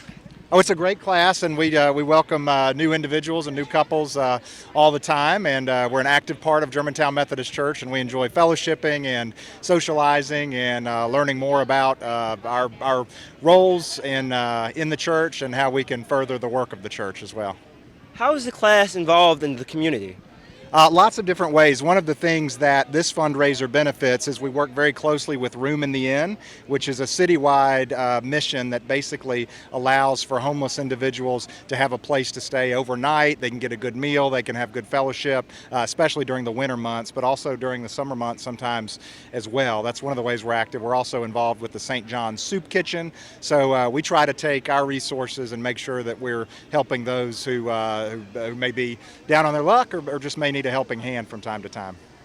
What kinds of people have you met in your time in the foundations class? Oh, great people. It's a really diverse group, and we're constantly bringing in new people and adding to the strength of the class. What we have in common is we all want to grow closer to God and to Christ and our walks with Christ, and we try to support each other and help each other as we grow and as we raise families and as we make mistakes and as we struggle and as we help each other out. How has the class helped you in your personal life? It's a big part of my personal life, actually, and it's a big part of my walk with God and my relationship with God, and we do a lot of Bible study, but it's also just nice to be around other people that kind of have the same goals in terms of those relationships with God and with others. Well, it smells delicious here, Dr. Horrell. Thank you, it does to me too. Good luck raising money. Thank you. Jemiah, Caitlin, back to you. Thanks, Marikis. You really gave us a closer look at all of the delicious food here at the festival. I hope you bring back some food for us. Yesterday, when we were walking around the festival, the smells were just out of this world. From salty and savory to sweet and sticky, there's something for everyone. I hope you get a chance to taste some of the food before 6 p.m. this evening. The Germantown Festival would not be successful without the leadership of our next two guests, Melba Fristick, the festival coordinator, and Tom Wilson, festival chairman. Ms. Fristick and Mr. Wilson, thank you for coming on our show today. Appreciate it. You both hold very important positions. Mr. Wilson, this is your first year as Germantown Festival chairman. What are some of your responsibilities? Well, the great part of it is I have great teams of people that I work with who are expert in each of their areas, and they do a great job. Preparing for a festival as big as this one is not easy. Ms. Fristick, can you talk about this great organization? Yes, now we have a small committee, about 12 members, and each one has a specific duty and take care of it. But for instance, right now at this event, we haven't even closed out yet. We have 100 people that have already signed up to be participants next year. So that's how we get it going. We seed it that way. People who have their favorite booth want to be back there. And they bring good quality people. Word of mouth does a whole lot to advertise for that. And the foods and rides and games benefit so many different charities here in town that everyone wants to participate. This is the 48th year of the Germantown Festival, and it continues to grow. How do you think it will grow in the next few years?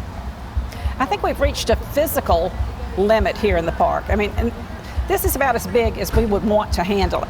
We stopped traffic in Germantown this weekend, literally. But we can manage about 50 to 60,000 people in a weekend, and that is amazing out here. The way we like to grow is locally. We like to get local vendors, local nonprofits involved. They bring their people out and participate. Children grow up at this festival. I see grandchildren that were little bitty. Now, it's just amazing to see how it's grown. Mr. Wilson, what are some of the things you look forward to from the Germantown Festival? Well, it's a great learning experience. You know, you see so many artisans that are highly skilled, producing products that are unique. That's something you're going to see in a typical retail store. And it really catches your eye, the fact that that's different, and maybe it has a particular function that you hadn't quite thought about. And it's really unique. And to me, I actually like to do a little shopping here because of that, because I can buy somebody something that they would never get for themselves. What type of feedback do you receive from festival goers and vendors, and does that help you plan for the next year? Definitely. People will ask. This year I had requests for pottery, but potter vendors have not been, real popular lately. It seems you go in cycles. You will have woodworkers that are super every year. People's hobbies change. We don't have as many needle crafters as we used to have. So we depend on what the crafters really want to offer. And people will request, and then as I get vendors in, I will ask, do you have a potter friend that might want to participate? And I keep my eye out as I go to other events and recruit. Mr. Wilson, the Germantown Festival is open to everyone. How does this play a role in success? We make sure we keep it a very affordable event for families. There's no admission charge. We bus people, they can park in parking lots we've arranged for ahead of time for no fee. We bus them in for free. So a family can come, enjoy seeing what's here, enjoying perhaps some of the rides for very little money. So it makes it very affordable. Well, Ms. Fristic and Mr. Wilson, thank you so much for being on the show today. Well, thank you for being here. If you're interested in helping out with the 49th Annual Germantown Festival next year, visit germantownfest.com. It's time to check back in with reporter Kindred Place, who is checking out all the entertainment offered at the festival. Hey Kindred, what are you doing? Jemiah and Caitlin. I'm here with Erin Fristics, who's this year's talent coordinator here at the Germantown Festival. Hi, Ms. Fristic. Thank you so much for talking with us today. You are so welcome. Could you tell us about this year's talents? Who do you have? Well, right now we have Ted Horrell and the Monday Night Card, former Germantown students and administration. So that's who's performing right now. Before that was the Germantown Chorus. We have the Germantown Baptist Church Jazz Band, School of Rock Germantown, and several other very talented performers that are going to headline the stage today and tomorrow. How long have you been doing this? Officially 5 years, unofficially about 20. So how do you select the talents each year? Well, we have former performers. Ted Horrell's been doing it for about 10 years. And I have a promoter, Bob Boscia, and he selects his talent that he promotes. And we just get together and form these groups for each day. Do you try to get new talents each year? Yes, we do like a variety of talents as well. So you'll see anything from heavy metal, rock and roll, country, gospel, jazz. We've even had dancers and drum lines and tumblers. So the list is endless. How many acts are there this year? There are 7 acts, 5 today and 4 tomorrow. Oh, 9 acts, 5 today and 4 tomorrow. Could you tell us the planning process for this festival? Well, it's all year long. People contact me through email or my cell phone, word of mouth. I'm a school teacher in Germantown at Riverdale, so I get a lot of acts through the school systems as well. What is your favorite thing about the talent showcase? My very most favorite thing is the youth talent that we have. Most of our performers are anywhere from the ages of 10 to 20. So I love to watch that youth talent. So thank you so much, Ms. Fristick, for talking with us today. You are so welcome. I hope you enjoy the festival. Jemiah and Caitlin, back to you. Thanks, Kadir, too. If you want to participate in fun family events like what you've seen, you have until 6 p.m. tonight.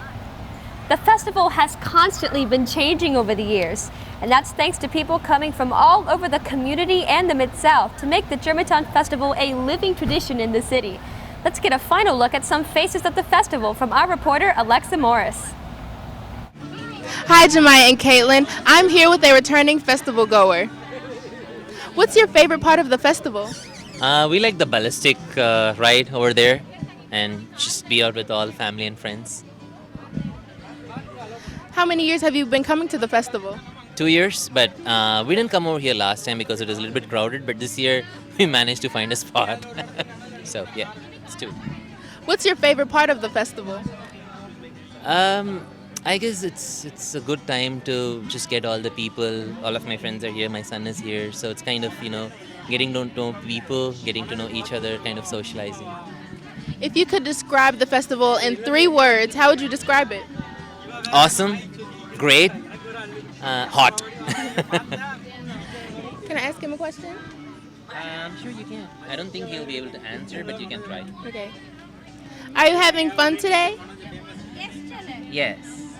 Say yes. He's shy. Thank you for talking with me. I'll let you get back to the festival. Jemiah and Caitlin, back to you. Thanks, Alexa. It's been exciting to see all the faces that make the Germantown Festival so unique. The Germantown Festival would not be successful without the continued support of the city of Germantown. And Mayor Mike Palazzolo joins us as our final guest of the show. Mayor Palazzolo, thank you so much for being here today. My pleasure. I'm always excited to be at the Germantown Festival. The Germantown Festival is one of the biggest events of the year. What role does the city play in its success?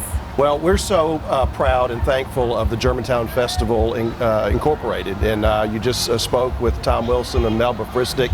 If we didn't have that group bringing us the festival each year, this is the 48th rendition of the festival, we would not be able to have one. The city partners in all kinds of different ways, from our general services department that make sure that every canister here is clean, the restrooms are clean, the grounds are kept up, Germantown Police that helps with safety, directs traffic, Germantown Fire, which also has our ambulance and EMS service to make sure if someone overheats, which happens occasionally. We're there to give comfort as well as medical care. Parks and Recreation helps with the site because we're on public parks property right now.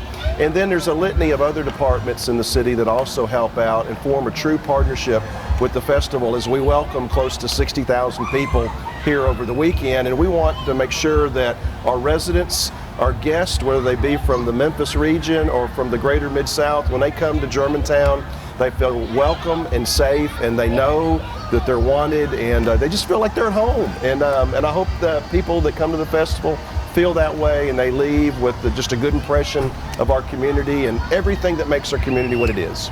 What impact does the festival have on Germantown? Well, from an economic development standpoint, it probably is somewhere in the millions of dollars. When you talk about the amount of vendors that are here, and this is a major stop on a lot of the arts and craft vendors, and they have a kind of a circuit, and this is one of their favorite stops. You have 200 plus vendors here. People come from all over the region. They will eat in our restaurants. They will buy things at our stores. They'll fill up their cars with gas. They'll stay in one of our 7 hotels. And so it just creates a large impact for our community economically, and also just, from a festival, creates a whole lot of goodwill that you really can't put a monetary dollar figure on.